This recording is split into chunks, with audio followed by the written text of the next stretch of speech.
pour ça que je vous présente Dominique Bourget d'Inso Media, qui va nous parler des solutions QNAP et des Share, puis plein d'autres choses. Plein d'autres choses. Plein d'autres choses? Oui. OK. Tu parler de ta maison? Non, Okay. Aujourd'hui.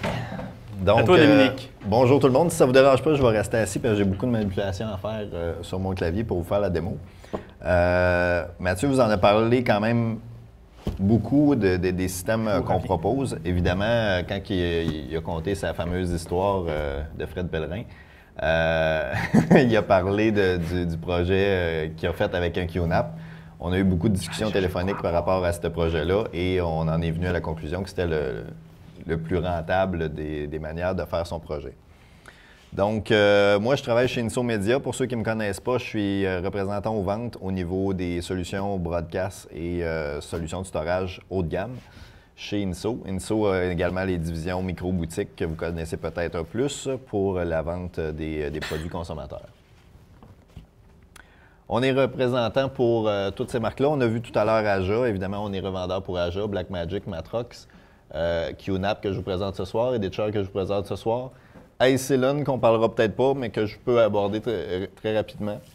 Quantum, HP, IBM, ceux qui pensaient qu'on était juste Mac, on a même 70% de notre chiffre d'affaires est en PC. G-Tech, les petits drives que vous avez pas mal tous sur vous. Tiger Technologies, un autre système de SAN. Adobe, Avid, Apple et Telestream au niveau de l'encodage. C'est nos principaux partenaires. On a parlé du QNAP un petit peu tout à l'heure. QNAP, c'est une nouvelle solution qu'on a découvert au cours des dernières années qui se trouve à être un NAS, comme on vous a dit tout à l'heure, mais très abordable. Avant, avoir un stockage de 64 TB, ça pouvait coûter au-delà de 100 000 $. Et là, je parle il n'y a pas plus qu'un an, un an et demi. Maintenant, avec l'arrivée des disques internes de 4 Tera, on peut se bâtir un NAS d'une soixantaine de terabytes avec une petite machine en bas de 10 000 $. Donc, c'est quand même très intéressant pour des gros projets comme Mathieu parlait tout à l'heure. On a parlé de connexion 10 gigabits. Donc, vous voyez, on met une carte à l'intérieur. Je vais vous montrer tantôt sur la machine de quoi ça a l'air, la fente d'expansion. Mais c'est comme une carte qu'on met dans un Mac Pro qui va nous donner une connexion fibre ou catégorie 6 au niveau de la connexion Internet qui va passer de votre gigabit standard de 100 MB à une connexion jusqu'à 1000 MB par seconde. Évidemment, ça partage entre Mac, Windows et Linux. Au niveau, on peut faire également les backups avec chacune des interfaces, avec Mac, avec votre Time Machine. Donc, le Time Machine va s'activer automatiquement sur les NAS. Je vais vous montrer tout à l'heure comment ça fonctionne, mais c'est extrêmement simple. Je vais passer à la prochaine slide. Les modèles, donc je vous disais qu'il y en a pour tous les budgets. Ici, ce soir, j'ai amené un 1079 qui est disponible. David Olivier, ici, Saint-Denis, un de mes meilleurs clients d'ailleurs. A des QNAP à louer pour des projets peut-être plus court terme. Et des salles de montage. Sa principale activité, c'est de louer des salles de montage complètes pour des projets spécialisés beaucoup en télé-réalité d'ailleurs. Il travaille sur Les Chefs, il a fait la franchise l'année passée. Bon, tu pourras nommer toutes les productions, mais il loue des QNAP comme ça pour vos projets peut-être plus court terme si vous ne voulez pas investir la somme totale pour l'acheter. Et ça commence, j'ai mis le 469. Vous allez voir sur le site Internet, il y en a des plus petits encore, il y en a des 2 disques. Pour faire plus des Media Center, il y en a qui ont ça à la maison pour mettre tous nos fichiers vidéo et photos personnels. Donc, il y en a des plus petits que ça, mais là, je vous parle plus de la division entreprise, la division un peu plus haut de gamme. Donc, ça part à 469 jusqu'au 16B que Mathieu vous a parlé tout à l'heure. Ça peut servir aussi de Media Center, ça peut servir aussi de recorder pour des caméras IP de sécurité. Donc, énormément de possibilités avec ces machines-là. Moi, chez nous, j'ai le 1079 comme Media Center parce que je me suis tanné de brancher des disques Firewire sur mon Mac Mini pour tout avoir mes trucs. Fait que j'ai un 30 TB de cochonnerie à la maison. Voilà. Je vais vous montrer un petit peu de quoi ça a l'air. C'est extrêmement simple. Donc, on a ici notre Safari. J'ai branché tout simplement mon fil réseau directement en arrière de mon QNAP. On peut passer aussi par une switch à la maison. Et quand on va ici dans le réseau Bonjour, nous allons voir notre QNAP qui est ici. Et quand on load la page QNAP, ça nous amène à une interface qui nous demande login et password. Dominique, ça c'est vraiment pour la configuration, c'est ça? Non, mais je veux juste je veux montrer un petit peu à l'intérieur qu'est-ce que ça a l'air.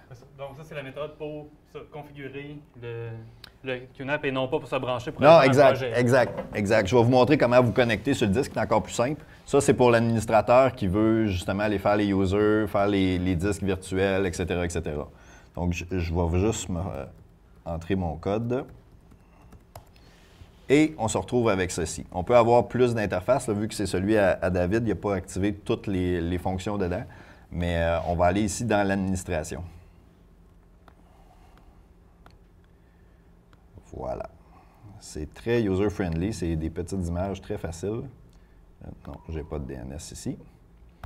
On a un menu administration, donc qui nous permet de changer les settings, l'heure, etc., voir les logs s'il y a une erreur avec votre QNAP. Nous, comme revendeur, on vous appelle, on demande de voir les logs pour voir s'il y a eu des erreurs. Les firmware updates, pour regarder le hardware, tout ça. Restarter à distance, souvent il va être dans la salle des machines ou quoi que ce soit, ou comme chez nous, dans le sous-sol, on ne veut pas descendre. Donc, on va le redémarrer à distance. Donc, on peut tout faire ça ici. Je ne vous expliquerai pas en détail chaque fonction, parce que ce n'est pas le principal de ce qu'on veut faire. Ici, on va voir comment, tantôt on a parlé de RAID 5 et RAID 6. Un RAID 5, ça se trouve à être qu'on protège notre boîte pour qu'il y ait un disque qui puisse mourir, donc arrêter, et qu'on change le disque à chaud. Donc, pendant que le storage continue à rouler, on change le disque. Et ça reconstruit, vous ne perdez pas vos données, vous pouvez continuer à travailler. Un RAID 6, on peut perdre 2 disques. C'est pas mal la nouvelle norme parce qu'on a remarqué que quand il y a un RAID 5 qui meurt et qu'on ne s'en occupe pas immédiatement, il peut arriver qu'il en meure un deuxième et là, on peut perdre des données à ce moment-là. Fait qu'un RAID 6, on va perdre un petit peu plus de capacité, mais on va être capable quand même de travailler, surtout que maintenant, c'est des très grosses capacités. On peut... même en perdant 2 drives, avoir énormément de capacité. Donc, on va voir ici l'état des drives. Bravo, David, sont toutes good. Tu entretiens bien ça. On voit les numéros de série des drives. On peut diagnostiquer facilement lequel meurt si jamais il y en a un qui meurt. Et ce qui est intéressant aussi, c'est que on peut changer. Je ne l'ai pas encore essayé, je vais vous avouer, mais on peut faire migration, exact. Donc, changer de type de RAID. Si vous êtes commencé en RAID 0, vous voulez passer à RAID 5 ou RAID 6, vous pouvez le faire et il va se reconstruire automatiquement. Il faut qu'il y ait quand même un certain espace disque de disponible. Si vous êtes à 95 il ne voudra pas le faire. Mais, oui. Le plus intéressant dans une migration, c'est que vous commencez, vous achetez 10 disques durs d'1 TB, que dans 2 ans, vous voulez vous acheter des 3 TB parce qu'ils sont rendus beaucoup moins chers. Au lieu de vous trouver un gros storage de 10 TB pour tout transférer, enlever les disques, en mode migration, il va vous dire sortez le disque 1, remplacez-le par le nouveau 3 TB. Il va travailler, comme ça, vous allez, sortez le disque 2, puis là, il va faire ça pour chacun des disques. Jusqu'à 10. En fait, une journée et demie, 2 jours, vous allez upgrader votre RAID sans être obligé de tout copier et de transférer, sans rien perdre, sans perdre de sécurité. Fait que la migration est vraiment intéressante dans ce côté-là. Exact. Merci pour la précision.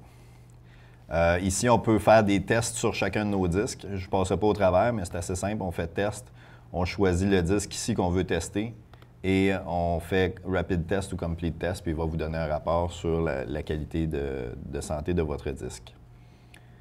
Donc, on peut y aller aussi en iSCSI. C'est un petit peu plus complexe. Je ne passerai pas au travers, mais ceux qui connaissent ça, on peut faire des disques iSCSI. Anciennement, pour Pro Tools, on avait besoin de iSCSI pour certaines... donc, c'est disponible. Si on veut faire des users, très, très simple, create a user. On va créer un user pour Mathieu. Donc, on met ici username Mathieu, un password 1, 2, 3, 4. Et voilà. On va dire, est-ce que je veux le mettre administrateur ou seulement avec les droits normaux? Je vais le mettre administrateur juste pour lui faire plaisir. Merci. Et on peut créer un shared folder seulement pour cette personne-là. Moi, habituellement, je le mets pas parce que déjà, tout est pas mal partagé. Et ici, on voit, je vais vous parler tout à l'heure, des disques virtuels qu'on peut créer. Donc, on a tous les disques virtuels qu'il y a sur ce disque-là présentement. Et je peux donner des droits d'accès pour chaque disque à Mathieu en read-only, en read and write ou qui ne peut pas les voir du tout dans Deny. Donc, chaque utilisateur qui va se connecter sur le QNAP vont seulement voir ceux à qui on a donné des droits d'accès. Ça vous donne une meilleure sécurité. S'il y a des projets que vous ne voulez pas que certaines personnes voient les items, vous pouvez vraiment bien cibler ce que vous voulez que ces personnes-là puissent voir. Donc, on va faire un next. Ici, c'est les protocoles avec lesquels vous voulez que Mathieu se connecte. Donc, est-ce que si lui est en Apple et vous ne voulez pas qu'il essaye de se connecter en SMB, vous pouvez le limiter sur les accès. Il y a les services FTP aussi. Ça peut servir de serveur FTP. Je vais vous en parler un petit peu plus tard. Donc, on coche ce qu'il veut avoir. Et on a un nouveau user. Finish. C'est aussi simple que ça. On peut faire des groupes de users. Donc, faire un groupe et mettre plusieurs users. Et comme ça, on peut assigner des volumes plus facilement à un plus gros groupe quand on a beaucoup de users. Mon parcours est fini. Donc, ensuite de ça, Shared Folder. Donc, ici, les fameux dossiers virtuels que je vous parlais. Donc, il est en train de calculer combien de terabytes. Donc, on voit que le dossier média a 18 terabytes à l'intérieur. Les autres, il y en a un petit peu moins. On peut créer des dossiers. Donc, on fait Create ici.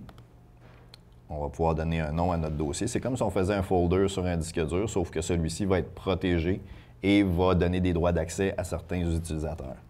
Donc, on va mettre Final Cut. On peut mettre Full Access, access par utilisateur ou par groupe, comme je vous parlais tout à l'heure. Et on a Guest Access en bas qui dit ceux qui n'ont pas entré de username et de password, est-ce qu'ils ont le droit d'accès au disque ou ils n'ont carrément pas droit? On met Deny par défaut. Et voilà. Et on peut dire, bon, quel utilisateur a le droit de read and write? Là, présentement, tout le monde est Deny. Mais je pourrais mettre tout le monde en read and write comme ça et faire Next. Et notre dossier est créé. C'est aussi simple que ça. Donc, pas besoin d'un très gros cours pour être capable de travailler avec le QNAP. C'est très, très simple.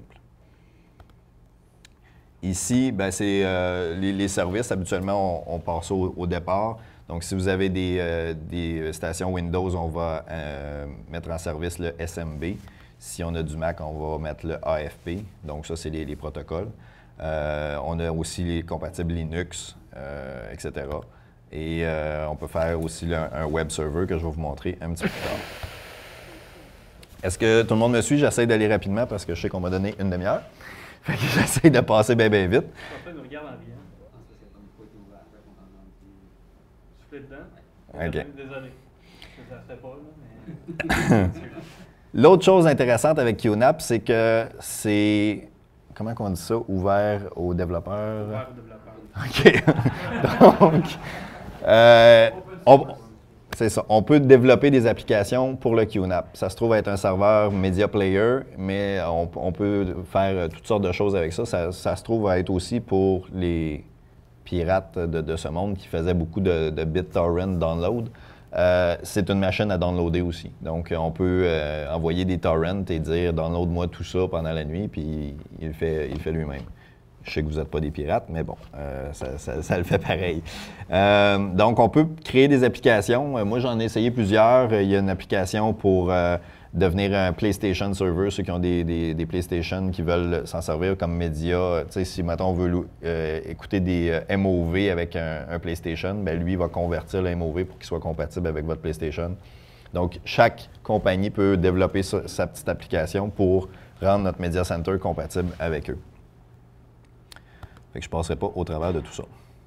Ici, au niveau du backup, on peut évidemment avoir deux QNAP et les syncer ensemble si jamais on veut avoir une extrême redondance et d'avoir deux machines exactement pareilles qui ont le même stock dessus. On peut activer ce qu'on appelle le rsync ici et dire quel dossier virtuel on veut backuper exactement pareil sur une autre machine semblable. Il y a également des services rsync disponibles sur Mac. Donc, on peut faire une réplication sur un Mac qui n'est pas un QNAP avec ce service-là. Les Time Machines, ici, bon, dans cette machine-là, ce n'est pas Enable, mais tous les ordinateurs de la maison peuvent se backuper ou du bureau peuvent se backuper sur le QNAP. Donc, quand vous allez aller dans votre Time Machine, vous allez voir dans les disques disponibles, dès que vous allez activer le Time Machine, vous allez voir le disque TM Backup, que ça s'appelle, de disponible pour vos ordinateurs. Tous les ordinateurs vont se backuper et vous allez être capable de voir quel ordinateur prend combien d'espace et quand est-ce qu'il a été le dernier backup de vos machines.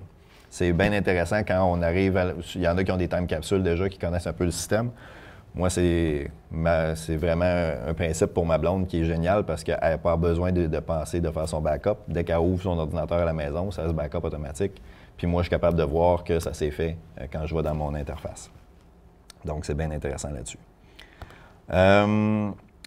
On peut mettre, tantôt on a parlé des ports à l'arrière, USB 3, SATA, on peut avoir des drives externes et faire des jobs de copie sur ce drive-là. Donc, pour les data wranglers, etc., qui veulent copier là-dessus, mais aussi se faire un backup sur un disque USB 3 ou SATA, on peut faire des jobs de copie que tous les fichiers qu'il reçoit dans ce dossier-là se copient sur un disque externe en même temps. On a aussi le USB One Touch Copy, vous allez le voir à l'avant. Donc, il y a une prise USB avec un bouton copie. Donc, dès qu'on branche une disquette de caméra ou quoi que ce soit à l'avant, on appuie sur copie, ça va se downloader automatiquement dans votre serveur sans que vous ayez besoin d'un ordinateur pour le faire. Est-ce que je vais trop vite? Ça va bien? Ouais, il y en a qui dorment, je pense. Évidemment, bon, comme tous les bons storages, c'est compatible avec la plupart des UPS. Donc, quand on branche la prise d'un UPS à l'arrière du storage, ça va être capable de gérer votre storage. Si vous manquez d'électricité, le UPS va être capable de dire, bon, ben moi, je suis capable de garder le storage up pendant 15 minutes. Je vais te fermer après 5 minutes pour être sûr, fermer tous les systèmes correctement pour être sûr qu'il n'y ait pas de dommages à vos données. Donc, il va communiquer avec le UPS. Et on peut aussi s'en servir comme serveur d'impression. Ceux qui n'ont pas des imprimantes réseau ou Wi-Fi, on branche notre bonne vieille imprimante USB à l'arrière et le QNAP va devenir un serveur d'impression que vous allez voir dans votre système Bonjour. MyQ Cloud NAS. Donc, ça, c'est bien intéressant, puis je vais vous faire une démo ici. Voilà. Là, j'ai rentré directement dedans, mais quand on fait www.myqcloudnas.com, ici, on peut se créer un compte. Donc, je ne sais pas si je vais le voir ici. Bon, lui, il s'appelle depos.qcloudnas.com. Moi, j'en ai un autre à la maison avec mon nom à moi. Donc, on rentre. Ici, j'ai mon administrateur. Ça, évidemment, il faut cocher de se mettre les droits pour, si on ne veut pas qu'il y ait accès par Internet, on peut enlever les services. Mais ici, je peux accéder à mon administration de la maison par Internet. Donc, je suis n'importe où dans le monde, je veux aller dans ma fenêtre d'administration, je peux y aller. On a la même fenêtre qui arrive ici et on voit en haut, ça c'est mon serveur à la maison, c'est pas celui ici, c'est DXM serveur, tandis qu'ici c'était celui de Depost. Ce qui est intéressant, c'est que je peux aller voir aussi le Web File Manager qui se trouve à être mes 30 TB de cochonneries que j'ai chez nous. Je peux downloader et uploader ce que je veux à distance de ces fichiers-là. Évidemment, si vous essayez de downloader un ProRes d'une heure par Internet, ça vous prend la connexion en conséquence. Mais moi, je m'en sers souvent, besoin d'une photo, besoin d'un fichier, un PowerPoint que j'ai oublié à la maison. Je peux être n'importe où et je download le fichier et c'est très, très simple. On a accès à tout ça. On a aussi accès à avoir, je ne l'ai pas montré tout à l'heure parce qu'il n'est pas activé dans les services, mais on peut accéder à des caméras IP à distance pour voir ce qui se passe à votre bureau ou à la maison. Et pour finaliser, on peut regarder l'état de marche de notre QNAP. On voit aussi, ici, c'est un quad-core au niveau du CPU, donc on voit les CPU, ils ne foutent rien. La mémoire, l'espace disque, quel dossier dans l'ensemble de votre disque prend quel espace. Donc, il y a un graphique qui nous le démontre bien. Donc, présentement, c'est le dossier média qui prend tout l'espace. Ici aussi, c'est bien intéressant, c'est qu'on peut voir avec un graphique dans le temps quelle bandwidth de notre fil Ethernet ou 10 gigs on utilise. Donc, si on veut voir si on sature bien nos câbles et nos connexions, on peut voir à quelle vitesse ça transfère présentement. Et on peut voir ici quel process travaille. On voit vraiment que ça ne fait rien, c'est tout à 0. Donc, je ne fais pas grand-chose avec non plus. Voilà. Je vais vous montrer maintenant comment on se connecte sur cette belle merveille. Donc, ici, j'ai un dossier dans les dossiers Sherry qui s'appelle QNAP, EQCS pour X à saute. Donc, on a une petite fenêtre de connexion ici et on fait un simple Connect As. Et tantôt, on a créé des users. Donc, je peux me connecter avec Mathieu. 1, 2, 3, 4. Je ne me souviens pas si je l'avais. Oui. Donc, je suis connecté en tant que Mathieu et je vois seulement la liste de dossiers à laquelle j'y ai donné accès. Si j'avais mis des denies, on ne les verrait pas ici. Et je peux aller browser. Là, c'est juste plate parce que je n'y ai pas donné accès à Média et c'est le seul. Ah non, j'ai quelques fichiers ici. Et je peux aller chercher les fichiers que je veux avoir dans mon QNAP et m'en servir comme un disque dur standard, tout simplement. Vous allez le voir, vous pouvez jouer des clips Final Cut si votre connexion est assez rapide, etc., etc. Voilà. Je crois que je fais le tour très rapidement du QNAP. C'est sûr que chaque besoin est très, très, très différent. Donc, moi, je vous suggère fortement de nous appeler et de demander bien des questions, à savoir c'est quoi vous avez besoin. Chacun de ces QNAP-là a des spécifications différentes. Le 469, il n'y a pas de slot d'expansion pour une carte 10 GB. Le 1079 en a une seule et le 1679, il y en a deux. Donc, tout dépendant de qu'est-ce que vous voulez brancher, chaque storage a ses points forts et points faibles. Il y en a qui sont rack mount si vous avez des châssis rack mount. Changer mon petit. Voilà. Fait que on pourra le regarder un peu plus tout à l'heure. Ce qui est le fun aussi, c'est que les boîtiers, ben en fait, ils viennent pas de disque.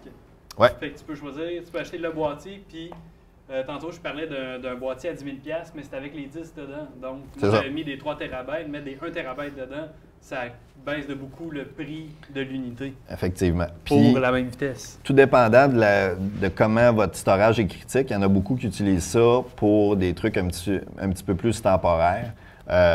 Moi, j'en ai vendu beaucoup avec des disques qui ne sont pas Enterprise dedans. Et ça fonctionne. Ça va peut-être fonctionner un peu moins longtemps.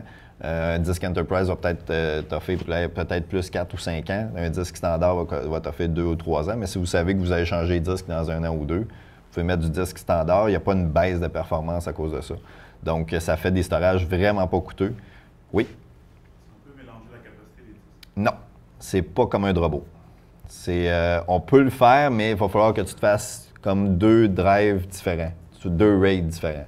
Donc, tu peux te faire un RAID de 5 avec des disques de 2 Tera et un RAID de 5 gros disques avec des disques de 3 Tera, mais tu vas le voir comme 2 volumes séparés.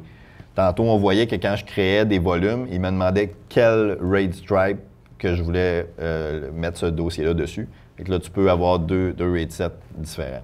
Par contre, ça va baisser ta performance parce qu'il y a moins de disques attachés à ce RAID-là. Est-ce qu'il y a d'autres questions? Oui. Il y a deux possibilités. Évidemment, il y a le câble réseau standard qui est du catégorie 5E 5 ou 6, qui est la connexion gigabit standard. Donc, c'est les specs du gigabit. Donc, on peut aller normalement jusqu'à 300 pieds sans trop perdre de capacité. Au niveau du 10 gig, il y a deux possibilités. Il y a une possibilité en SFP, qu'on appelle, qui peut être de la fibre optique. Donc là, les distances peuvent être vraiment jusqu'à des kilomètres. Ou on peut avoir du catégorie 6 ou 6A. Donc avec du catégorie 6, on peut aller jusqu'à, je vous dirais, un 75 pieds sans trop avoir de perte. Et du catégorie 6A, on peut aller jusqu'à un 300 pieds aussi en 10 gigabits.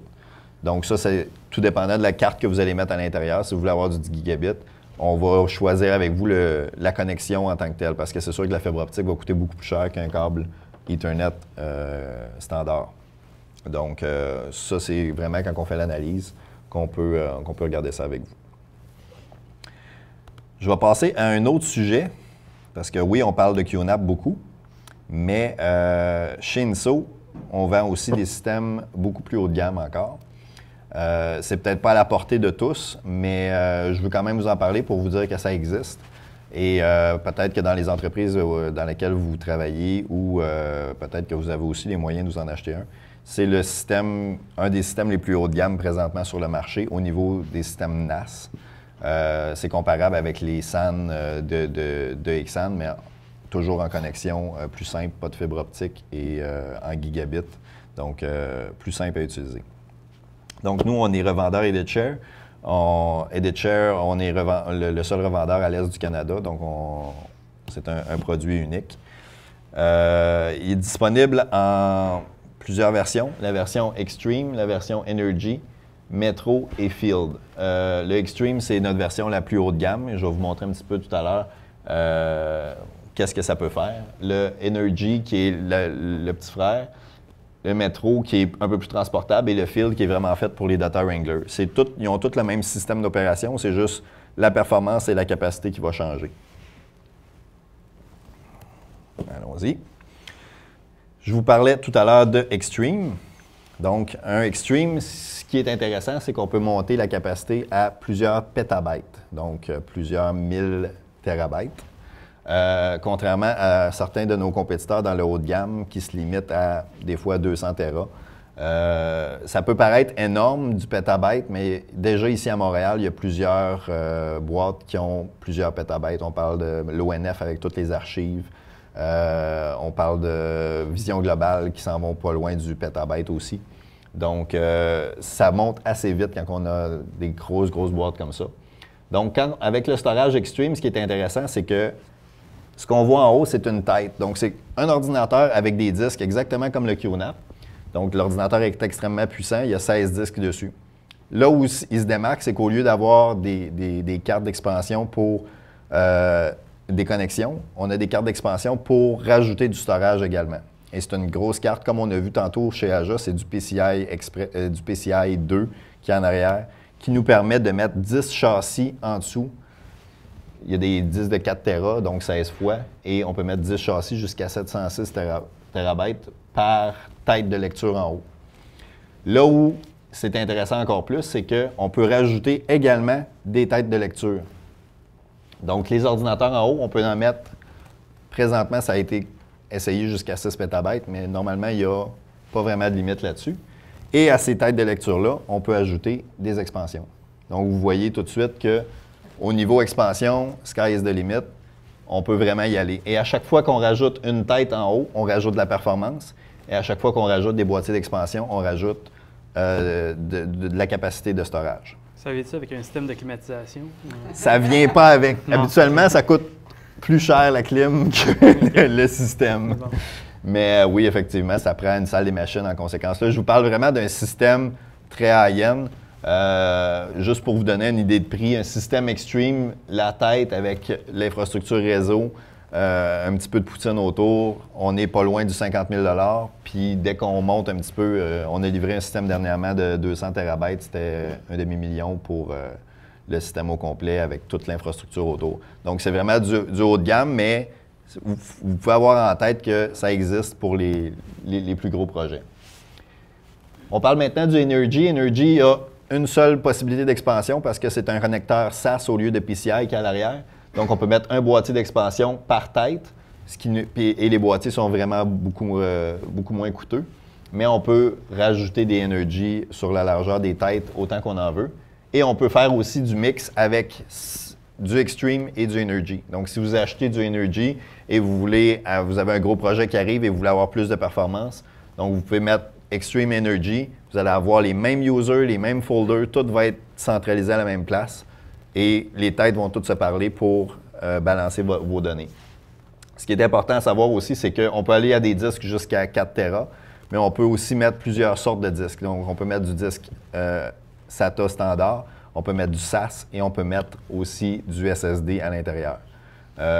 J'ai certains clients dans le monde du jeu vidéo qu'eux autres, ils enregistrent que du 2K ou du 1080p 60. Donc, ils ont plusieurs stations qui font ça. Donc, ça prend vraiment du SSD pour donner le throughput que ça a besoin. Donc, on peut mettre du SSD à l'intérieur. Évidemment, ça fait monter la facture. Voici un environnement type de EditShare. EditShare, ce n'est pas seulement un storage. C'est une solution de A à Z. Donc, on a un câble SDI avec un signal vidéo et on veut s'en aller à une mise en onde en passant par le montage, en passant par le backup, etc. On peut y aller tout inclus. On peut commencer avec un storage, on peut ensuite rajouter l'ingest, on peut rajouter le backup par la suite. C'est modulaire, mais on peut aller où on veut avec ça.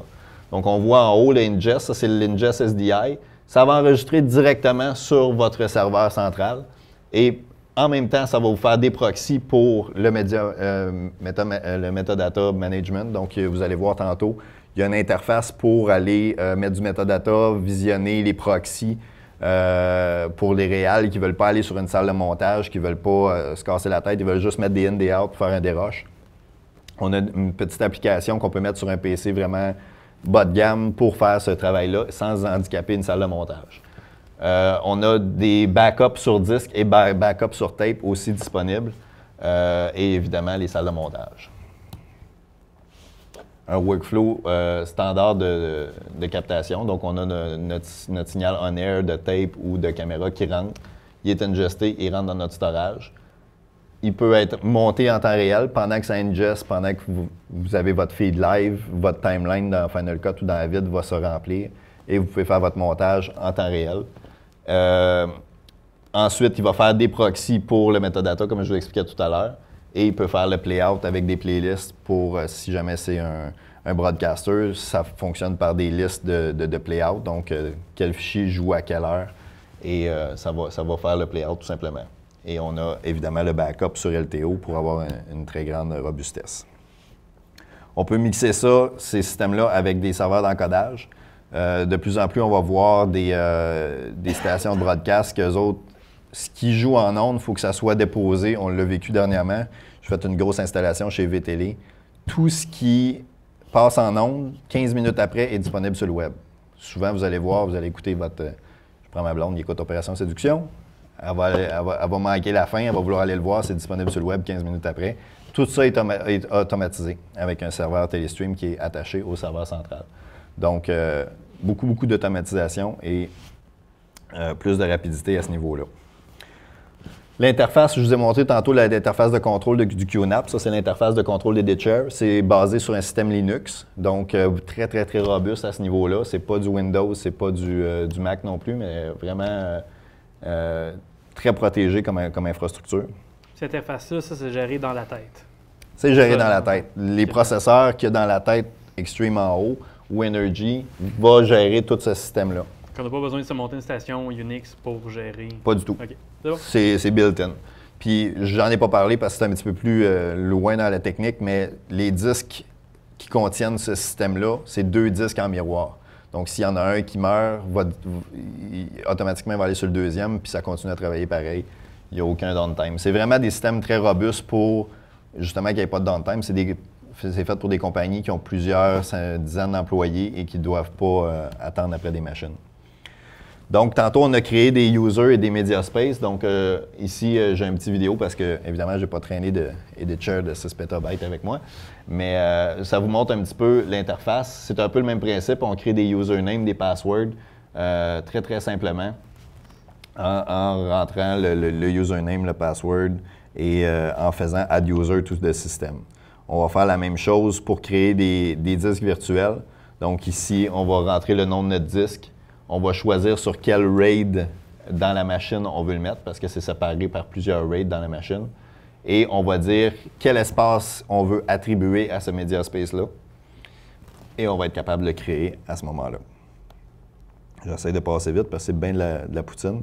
Ensuite, on va mettre des users, comme on a vu tantôt avec le tableau, des users à chaque media space. Donc, les droits d'accès, qui a le droit de lire et écrire sur ce dossier-là. Et on va voir également la capacité et qu'est-ce qui est utilisé sur la capacité de notre storage. Les groupes, même principe, créer des groupes, etc. Le système Editor était préalablement basé plus sur Avid. Donc, on a un dossier qui s'appelle Avid Style qui est fait pour contenir toutes parce que le format de catalogage de Avid est très particulier. Il se crée des fichiers propres à lui. C'est database, ça? Oui. Okay. Donc, ça se comporte exactement comme notre principal compétiteur qui est le Unity de Avid. Donc, on peut vraiment... quelqu'un qui travaille sur un Unity va arriver sur un Editor avec le Avid Style, il va être dans le même environnement. Voilà. Quand tu veux. On parlait tout à l'heure, oui? Tu peux mélanger du Final Cut avec l'Avid sur le même serveur. Bien sûr. Je vais en venir à ça dans quelques secondes. C'est une des principales caractéristiques d'Editor par rapport à notre compétiteur qui est Avid. C'est qu'Avid, leur système, qui est d'ailleurs beaucoup plus cher, est centré sur leur propre système Avid. Oui, ils ont des plugins pour comprendre le Final Cut et le Premiere, mais nous, c'est vraiment un système centralisé pour n'importe quel système de montage. Même maintenant, avec Pro Tools 10, on peut mixer du Pro Tools sur le même storage directement attaché à ce storage-là, ce qui ne pouvait pas se faire avec Pro Tools 9. Donc, on peut faire du Final Cut, du Avid et du Premiere sur ce système-là avec le Project Sharing que je vais vous parler. C'est une des principales caractéristiques, à part l'ultra redondance et l'ultra haute qualité, avec le QNAP, c'est qu'on peut partager des projets.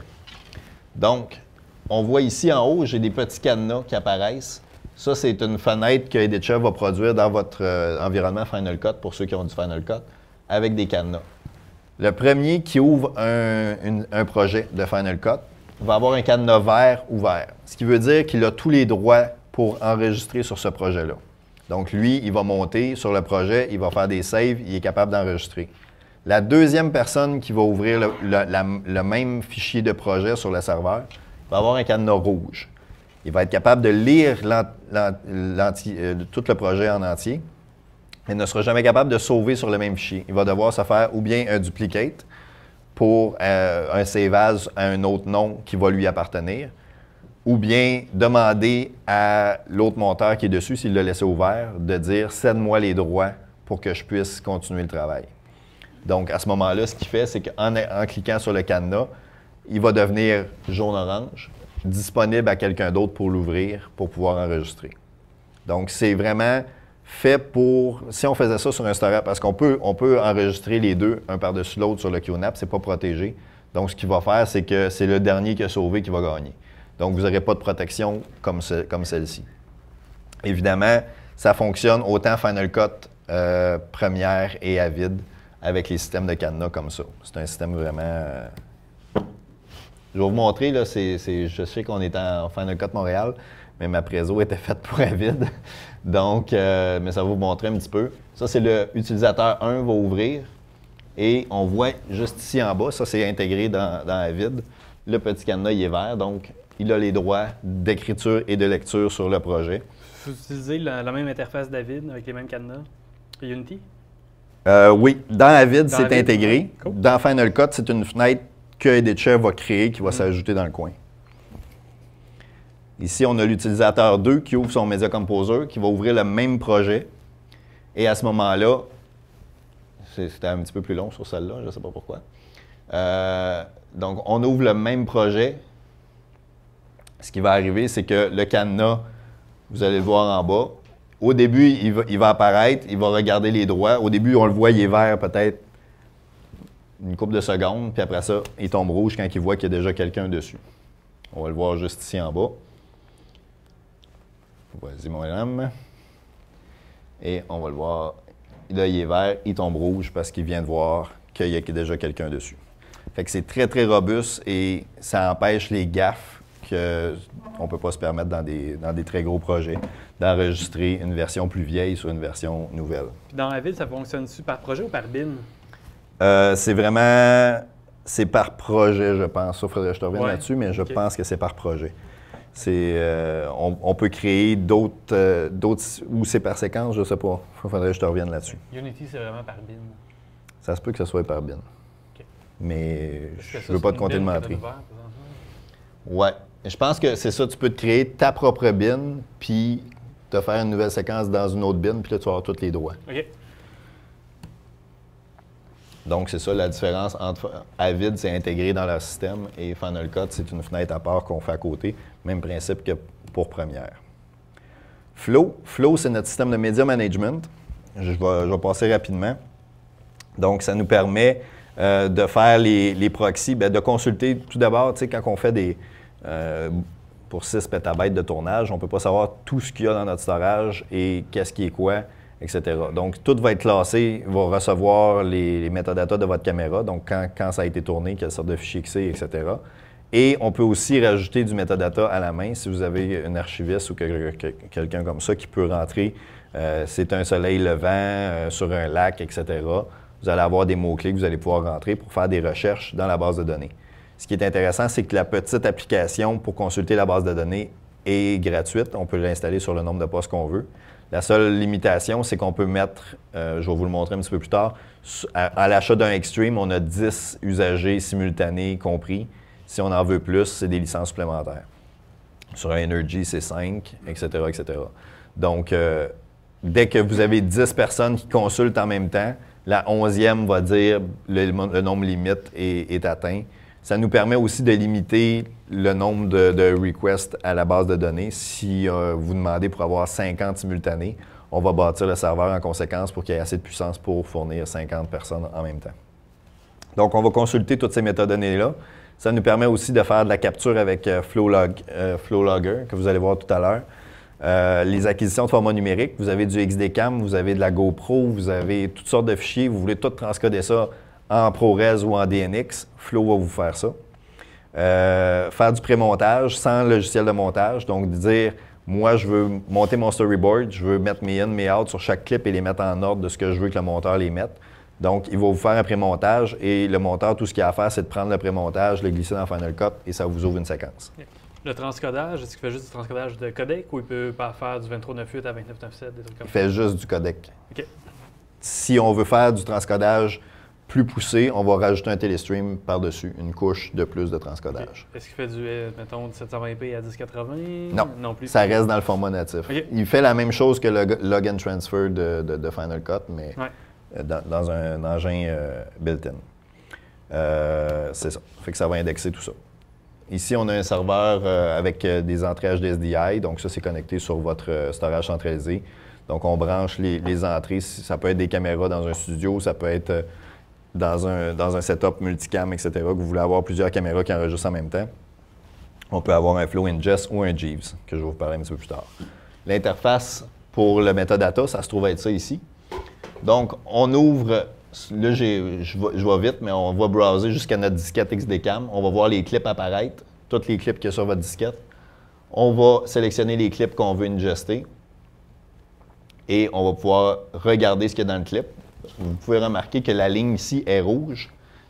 Quand c'est rouge, ça veut dire que ce n'est pas disponible sur votre serveur encore en format online. C'est un format qui n'est pas capturé. On choisit quel codec on veut utiliser pour la capture, dans quel media space qu'on veut le mettre, notre storage virtuel. Et on peut faire deux versions en même temps. On peut faire un QuickTime et un Avid en même temps, un MXF. Et on paye sur Add Queue et on va se faire une queue de transcodage à faire. Et on a juste à faire Record ensuite. On ajoute les clips comme ça, les marques Waiting for, parce qu'il ne veut pas partir des transferts si vous utilisez beaucoup la machine. On veut peut-être le faire de nuit, etc. Donc, on va le partir vraiment quand on en a besoin. On peut mettre également des in, des out, un peu comme dans Log and Transfer, pour sélectionner vraiment des parties de clips qu'on veut avoir et enlever ce qui est superflu. Donc là, on part un record et on voit le progress qui va y aller comme ça. On voit en haut que c'est Channel 1. Flow vient avec 4 channels d'ingest, donc on peut faire 4 encodages simultanés, sinon il faut ajouter de la performance au niveau des processeurs. Donc on peut avoir 4 flux SDI en même temps? Bien, tu peux avoir 4 personnes qui servent de ça. Mettons que tu as 4 PC pour faire de l'ingest, tu arrives avec tes cartes P2 ou XDCam, puis tu vas avoir, chacun va se servir d'un channel. Tu peux aussi assigner, on parlait tantôt de droit d'accès, chaque channel peut avoir des accès pour, mettons, Mathieu, il fait channel 1, il ne peut pas aller sur le channel 2, 3 et 4.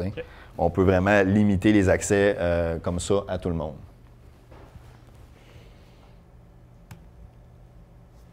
Ici, on va montrer comment on fait une séquence. Donc, là, on voit notre timeline est en vert. Ça veut dire que c'est des fichiers qui sont résidents de notre storage centralisé. On va choisir les fichiers. On va mettre des in, des out. Je vais le passer plus rapidement un petit peu. Puis, on va être capable de se monter une séquence. Vous voyez, j'ai 3 fichiers dans la séquence. Voilà. Je vais juste le mettre ici. Ensuite, on s'en va dans notre Final Cut.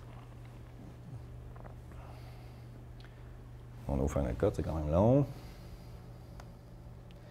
Voilà. On prend notre séquence dans la fenêtre. Tout simplement, on a notre séquence là. On la drag and drop. Ça ouvre notre séquence et nos codes sont là. Très, très simple d'utilisation. Flow Logger, pour les personnes qui travaillent en télé-réalité ou d'autres projets dans le style, on peut mettre ou bien un fichier ou un signal live qui rentre dans notre Flow Ingest ou dans notre Jeeves. Et on va mettre in-out log. Donc, c'est souvent ce qu'on appelait de faire du verbatim ou des trucs comme ça, mettre du metadata live pendant que ça enregistre. Donc, la personne, là, on a mis nos fameux candidats de télé-réalité ici. Donc, tout simplement, on va cliquer sur le visage de la personne qui est dans l'action. Ici, on met des champs de metadata qui sont vraiment des boutons poussoirs, donc ils sont très rapides d'accès. On peut même mettre des shortcuts avec le clavier. Et on va dire in, OK, là, c'est Dominique dans le salon avec Ginette et ils sont en train de frencher. Et on paye sur log et le metadata est envoyé avec le fichier. Il y a un marker qui est mis et ça continue comme ça. On le fait pendant tout le long du processus. Et tout ce metadata-là va suivre votre clip jusqu'à l'archivage, etc., etc. Est-ce que vous me suivez? Quand je dis que c'est un système plus haut de gamme, là, vous comprenez un petit peu plus l'envergure de ce que ça fait. Ça peut te servir de serveur PlayStation? Non, par exemple. C'est décevant là-dessus. Puis il n'y a pas de serveur web et tout ça. Mais on peut, par exemple, consulter la base de données par le web. Donc, si jamais il y a un réalisateur qui est à la maison qui veut consulter avec la petite application, aller voir les fichiers, il peut le faire présentement par ce qu'on appelle du VPN, mais dans la prochaine version, ça va être vraiment une application web avec une entrée directe.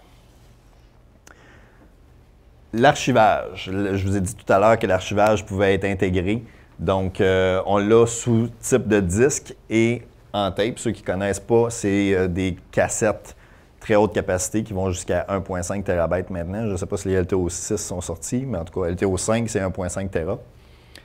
Qui vont dans une bibliothèque robotisée. Il y en a de toutes les variantes. Ici, on a une 80 cassettes. Je prends par exemple chez Ubisoft, un de mes clients, ils ont une 5000 cassettes. Donc, c'est même plus une bibliothèque, c'est une salle avec un robot dans le milieu qui prend des cassettes et qui met des lecteurs. Fait que c'est assez impressionnant. Mais on peut avoir ça, une 16 cassettes va contenir au-delà environ une trentaine de téras si on compresse ou non.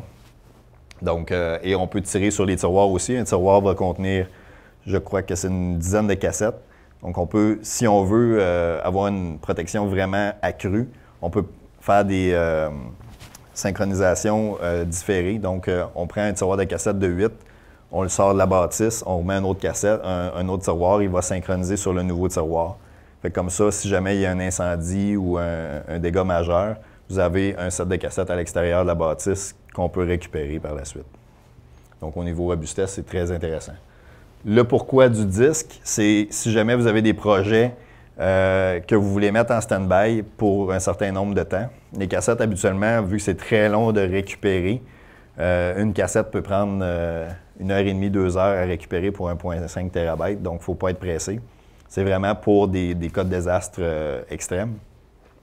Le disque, lui, va être très rapide. Donc, c'est un système de disque qui ressemble beaucoup à nos têtes qu'on a vues tout à l'heure, sauf qu'il n'y a pas toute l'infrastructure de processeurs extrêmement rapides et mémoire à l'intérieur. Et on va envoyer tout ce qui est, je ne sais pas, il y a un projet que vous avez commencé, mais vous allez le continuer dans 2 mois. On va déplacer ça sur le hard disk. Et à ce moment-là, on va être capable de libérer cet espace-là sur notre serveur principal robuste, et pas robuste, mais rapide. On peut également se servir du hard disk comme backup si jamais votre serveur principal meurt complètement, la tête est sautée, la boucane sort.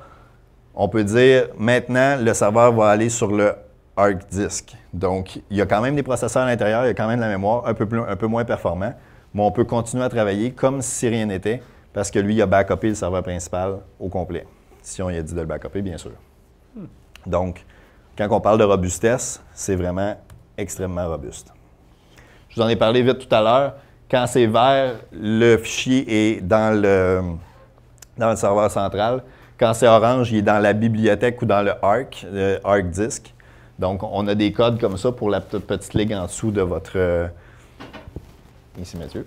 Oui, et on a un petit A en orange aussi qui nous indique, parce qu'il peut être autant dans le storage que sur un disque.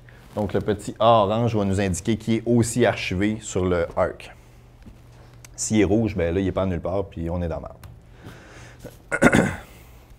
Donc, ça, je vous l'ai montré un peu tout à l'heure. Utilisation de Arc, vous allez voir que c'est très ridicule comment c'est simple. On crée une job, on va nommer cette job-là d'archivage. On va sélectionner quand est-ce qu'on veut que ça archive, parce qu'on ne veut peut-être pas que notre système soit utilisé pour l'archivage en dehors. Des fois, on veut que ce soit en dehors des heures de bureau pour pas que ça prenne de la performance. On peut limiter aussi un certain nombre de mégabytes la performance de notre système. Donc, si, admettons, on ne veut pas que ça prenne plus que 100 mégabytes par seconde pour envoyer nos fichiers au storage, bien, on peut lui dire « limite-toi à ça ». Parce que je prends par exemple, si c'est un Arc Disk, c'est extrêmement rapide, bien, on dit « fais-moi une copie de là à là le plus vite que tu peux », bien, il va prendre la plus grosse vitesse, puis toutes les salles de montage vont tomber parce que lui, il prend tout le système pour faire sa copie. Donc, on peut vraiment limiter à ce niveau-là, ou le faire de nuit quand il n'y a personne, vraiment plus rapidement. J'ai même pas vu, mais bon, la job est partie. C'était assez simple, mais en gros, c'est ça. On a créé la job, on a mis dans le petit calendrier quand est-ce qu'on voulait l'avoir, quel media space, quel serveur virtuel on veut backuper et sur quelle cassette on veut l'envoyer. Ça peut être plusieurs cassettes qu'on sélectionne, on les envoie et ça part. On a le petit graphique en haut qui nous dit que ça roule. Jeeves, j'en parle très rapidement. C'est vraiment, ça ressemble au Flow, mais on peut aller jusqu'à 16 caméras simultanées en ingest et faire aussi du multi-channel out. Donc, je prends par exemple TVA, on a une station à Montréal, Québec, Gaspésie ou je ne sais pas trop, Saguenay-Lac-Saint-Jean. On ne passe pas les mêmes pubs, on ne passe pas peut-être les mêmes émissions. Donc, on va avoir des serveurs de play-out différents pour chaque, ou des playlists, je dirais pour chaque, ça va être le même serveur, mais chacun va jouer des clips différents. Donc, chaque unité comme ça a 4 inputs ou outputs et est capable de faire autant du in que du out. Il y a du mix and match si on veut. Et on est capable de faire plusieurs flux en même temps. On peut également avoir, contrairement au Flow, du storage à l'interne, ce qui veut dire que on a notre Gaston Lagaffe national qui passe en arrière du rack, qui accroche la fibre en arrière du storage ou le câble du gig où il coupe avec un couteau, ça ne tente pas qu'on enregistre ça. Le serveur, il y a du storage à l'interne, il y a un buffer. Donc, ce qui veut dire que lui, la dernière heure ou demi-heure, il l'a dans son storage. Fait qu'on est capable de retourner en arrière, puis il va continuer aussi à enregistrer jusqu'à temps qu'on règle le problème. Enregistrer ou jouer, parce qu'on ne s'en doute pas vraiment, mais un broadcaster qui a un black en onde, ça coûte cher. Si on prend ma petite maman qui écoute ses feux de l'amour puis que ça arrête, bien, c'est plate, elle va appeler et elle va dire là, Chris, organise-toi. Voilà. Un environnement de salle de nouvelles, bon, ben, je vous parlais tout à l'heure, il y a des postes pour les journalistes qui vont consulter la base de données qu'on a. On veut savoir, bon, ben, c'était qui a fait écraser son chien l'année passée à telle date, je ne me souviens pas de son nom. Ils vont trouver le clip et ils vont l'envoyer au monteur pour qu'il le mette dans le prochain montage de nouvelles. Fait que tout ça est relié ensemble avec les salles de montage et on est capable de... Système MOS, que je ne vous parlerai pas, mais le système MOS va suivre de l'ingest jusqu'à la mise en onde de le fichier où il en est. Il va être capable de dire à n'importe qui veut savoir le topo qui est supposé être là dans une demi-heure, il est rendu où? Il est-tu en montage? Il est-tu en appro, etc. Le MOS, il va suivre, il va vous donner qu'est-ce qui a été fait sur le fichier, est-ce qu'il est prêt à jouer en onde. Donc, c'est vraiment plus un environnement au niveau, à ce niveau-là. Ici, on a les options pour le Jeeves. On voit souvent les reprises au hockey, hein, c'est assez instantané. On voit le gars se faire planter dans la bande. 3 secondes après, on voit la reprise. Ben, c'est un système comme ça. On prend le petit jog, on fait rewind, play, puis on le met en onde, puis ça rejoue tout de suite. Ça joue par les sorties SDI de play-out. Fait qu'on a des interfaces hardware comme ça. Pour ceux qui connaissent ça, il y a des interfaces aussi GPI qui vont s'interfacer avec les switchers de mise en onde, qui vont être capables de dire, bon, ben maintenant, joue-moi tel clip, ou etc., etc. Et bien sûr, de recevoir le timecode de tout ça. Voilà. Est-ce que je vous ai bien expliqué Ditcher? J'essaie tellement de rouler parce qu'on m'a dit de ne pas prendre beaucoup de temps, mais j'essaie de quand même vous montrer qu'est-ce qui se fait dans l'industrie. Qu'est-ce qui a été fait avec Ditcher? Hugo 3D King Speech au niveau du cinéma, c'est une des dernières que j'ai en ma possession qui a été faite avec ça. Big Brother en Australie au niveau des téléréalités. Dong Bounty, bon, il y a plein de trucs qui ont été faits. Ion aux États-Unis qui a plus que 400 TB de Ditcher présentement avec des Flow Ingest, des Jeeves, un 4-channel, un ARC. Donc ça vous donne une petite idée. L'UQAM de Montréal, ceux qui veulent étudier à l'École des médias. L'UQAM vient d'acheter un des plus gros systèmes qu'on a vendu à date, qui a la totale, donc les Jeeves, le Media Management, le MOS, etc. Donc ceux qui veulent étudier à l'UQAM ou qui ont peut-être du monde qui connaissent, qui vont étudier à l'UQAM, vont travailler sur un Editcher. L'asset en Italie qui est sur Editcher également. On voit ici un petit peu à quoi ça ressemble, les fameux branchements. C'était pas ça que je voulais montrer. Bon, je ne suis pas capable de reculer. Excusez. Voilà. Donc, on voit toutes les postes de travail branchés sur un même système. C'est à ça que ça sert. Imaginez que si chacun avait besoin du footage sur disque Firewire pour chacun de ces postes-là, à quel point il y aurait de la perte de temps. C'est à ça que ça sert un storage centralisé. Ça, je vais les passer rapidement, mais ils sont vraiment partout dans le monde. Là. De X-Factor, Pop Idol, etc., etc.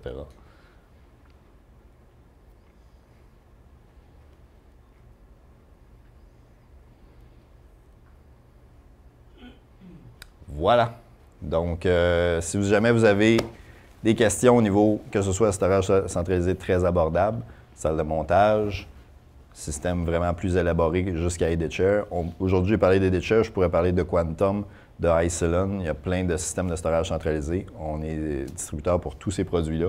Et contrairement à nos compétiteurs, on accepte tous les formats de toutes les salles de montage possibles, même Lightworks, qui est un produit Editcher. Tu vas-tu venir nous faire un démo de Lightworks? Je suis pas prêt encore, mais je peux te trouver un gars, par exemple. Yeah. Ça, c'est nos clients principaux en storage centralisé présentement à Montréal.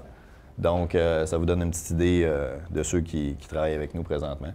Ceux qui vont au Canadien de Montréal, souvent, là, ce qui joue sur les Jumbotron puis les loops, là, c'est tout sur le Editcher que ça sort. Si on compare avec notre principal compétiteur qui est Avid, leur système d'exploitation est sur Windows, nous c'est sur Linux, donc plus robuste de notre côté. Eux supportent avec les plugins, il faut bien faire attention, Avid, Final Cut 7 et Premiere. Supportes-tu Final Cut 10? Pas Avid, mais nous autres, oui. Okay. Mais pas le Project Sharing encore, par exemple. Okay. Il y a juste le petit système de cadenas qui ne fonctionne pas, qui sont en train de faire de la recherche là-dessus. Mais tout le reste est supporté, la suite CS6 au complet, contrairement à ISIS 5000 qui est juste Premiere. Ils sont limités à 196 TB. Nous autres, je vous ai expliqué tout à l'heure, plusieurs pétabytes. Les coûts par utilisateur, avant chez Avid, c'était beaucoup plus coûteux. Là, à cette heure, il y en inclut 96. Mais nous, il n'y a pas de coût par utilisateur, donc c'est vraiment différent là-dessus. Performance par chaque unité, c'est 25% plus performant et 30 à 50% moins coûteux pour le Editcher. Voilà! Des questions? J'ai plus de salive. Ça va? Qui me place une commande? Donc, je passe la parole à Mathieu, mais si jamais vous avez des questions pendant la pause, venez me voir, que ce soit pour Editcher, QNAP ou n'importe quelle autre question sur Aja, Blackmagic, tout ce que vous voulez, je suis là pour vous. Merci beaucoup. Ben, merci Dominique, bravo! Donc, fidèle à notre tradition, ben, on est vraiment en retard dans notre horaire. Fait que, écoute, on va prendre une pause. Ceux qui ont, en fait, qui pensent que ça vaut la peine d'aller remettre de l'argent dans leur faire comment, vous pouvez y aller. On va se prendre un petit 10 minutes. Nous, ça va nous permettre de placer nos trucs pour nos présentations. On va revenir avec la FS700, parce que je vais laisser Eric peut-être présenter en premier. Puis après ça, on va faire un petit blitz de plugins avant de faire tirer plein de plugins puis un UXT. Alors, je laisse 10 minutes de pause.